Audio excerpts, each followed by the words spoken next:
શ્રીરામ જય જય રામ. શ્રીરામ જય જય રામ.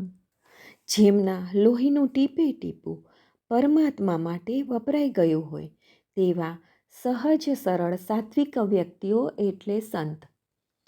આવા જ એક સંત એટલે શ્રી બ્રહ્મ ચૈતન્ય મહારાજ ગોંદવલેકર. ઈસવીસન 1845થી 1913 સુધી તેમનો જીવનકાળ ગણાય છે. શ્રી તુકામાઈ મહારાજના ગુરુ હતા. મહારાજે આપેલા પ્રવચનોની ભાષા સહેલી છે અને પ્રત્યક્ષ અનુભવની કસોટીમાં કસાઈ ચૂકેલી વ્યવહારુ શિખામણો છે. મહારાજ ખાતરી આપતા કહે છે કે નામસ્મરણનો સુલભ માર્ગ જે પકડશે તેને ન લાગે કષ્ટ, ન જવું વને, સુખે આવે ઘરે નારાયણનો તાદસ અનુભવ થશે. મુખે રામનું નામ, દેહે શરીરના કામ અને મન જોડવું રામ, આ એક જ ઈશ્વર પ્રાપ્તિનો રાજમાર્ગ છે.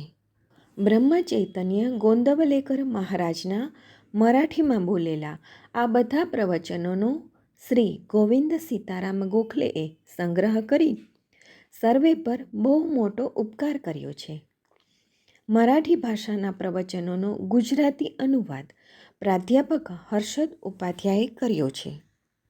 વર્ષના દરેક દિવસ માટે એક નવા શીર્ષક સાથે ક્રમમાં દરરોજ એક પ્રવચન આ પુસ્તકમાંથી રજૂ કરવામાં આવશે. આજે 15 માર્ચનું પ્રવચન સાંભળીએ, જેનું શીર્ષક છે ઉપાધિ રહિત હું એટલે જ ભગવાન. બ્રહ્મનું નિરૂપણ વાણીથી થઈ શકે તેવું નથી. સાકર ખાઈએ નહીં ત્યાં સુધી તેનું ગળપણ એ શું છે એ સમજાતું નથી. શબ્દોથી તેનું વર્ણન કરવા જઈએ તો અમુક મર્યાદા સુધી જ તે થઈ શકે છે. ખોટા પરથી ખરાની પરીક્ષા કરતા આવડે છે તેમ જેને માયા શું છે તે સમજાયું, તેને બ્રહ્મ શું છે તે જાણ્યું એમ સમજવું. પણ માયામય જ બની ગયો તો પછી એ ઓળખાય કેવી રીતે? સત્ય પર છાયા પડી અને તે જ માયારૂપ બની ગઈ. વસ્તુ જેવી છે તેવી ન દેખાતા જુદી દેખાય તે માયા.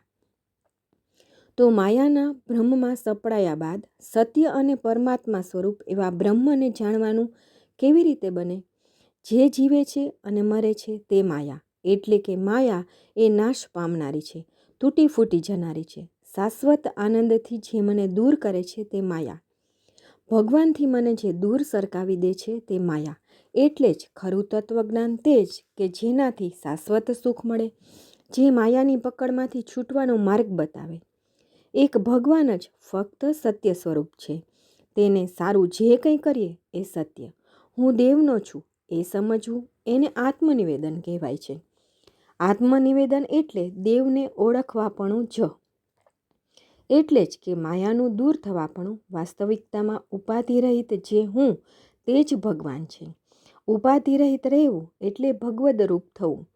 કિનારા પરથી પાણી તરફ જતા એક જગા એવી આવે છે કે જ્યાં રેતી પૂરી થાય છે અને પાણી શરૂ થાય છે. એટલે કે તે રેસાની એક બાજુ રેતી અને બીજી બાજુ પાણી હોય છે. એવી જે વચલી સ્થિતિ છે તે તુર્યાવસ્થા. એમાં હું બ્રહ્મ છું એવું ભાન રહે છે.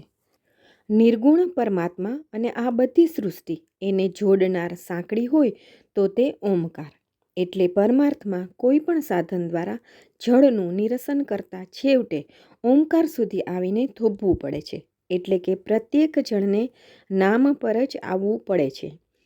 10 માણસોને ઊભા કર્યા, તેમાંના 9ને આ નહીં કહી બાજુએ ખસેડી દીધા. 10મો જે રહી ગયો તે જ ખરો. તે પ્રમાણે એ નહીં કરતા જે છેવટે બાકી રહી ગયું તે જ બ્રહ્મ.